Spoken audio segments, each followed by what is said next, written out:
Masih hangat dalam ingatan kasus Mandala, siswa kelas 11 di Samarinda, Kalimantan Timur yang meninggal karena sepatu kekecilan. Juga kasus siswa SD di Ngada, Nusa Tenggara Timur yang nekat mengakhiri hidup karena tidak mampu membeli buku tulis dan pena.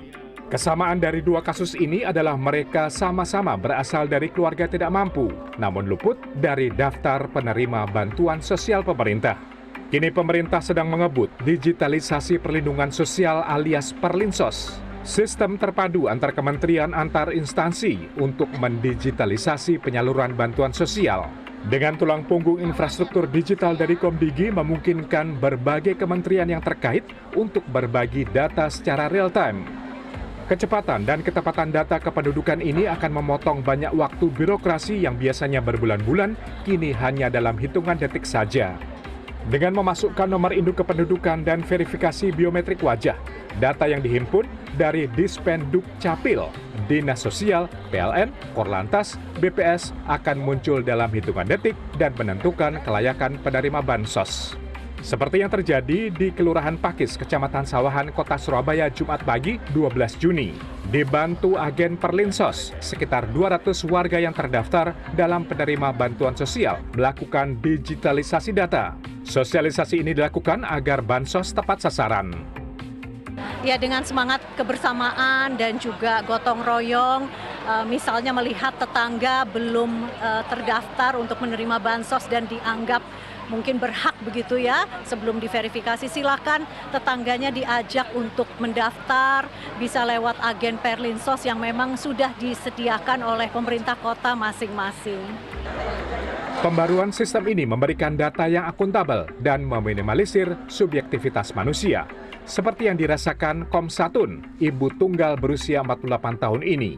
Sejak 2 tahun lalu, ia tidak lagi menerima bansos. Padahal 5 tahun sebelumnya, ibu 4 anak yang membuka usaha cuci baju dan menjual es batu ini justru rutin menerima bantuan sosial. Dulu saya kan tanya kenapa kok nggak dapat lagi, tapi tadi sudah diberi ini arahan, ternyata karena anak saya sudah kerja dan upahnya UMR, makanya saya nggak dapat, tapi ya nggak apa-apa lah. Memang sudah agak layak ya karena anak saya sudah kerja. Nggak usah lah, nggak enak. Soalnya anak saya kan sudah UMR gajinya, jadi biar yang lain aja lah.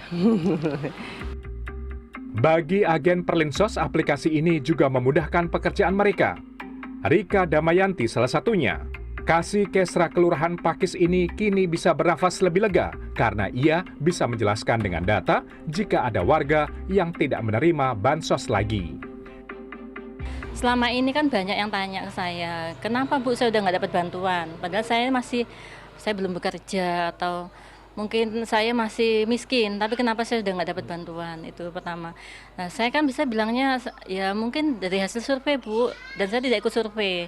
Dan yang menentukan adalah petugas surveinya. Saya hanya bisa bilang seperti itu. Nah, tapi sekarang setelah saya lihat sendiri di aplikasi Perlinsos itu, ketahuan bahwa jumlah per kapitanya Bu Komsatun ini 1.080.000.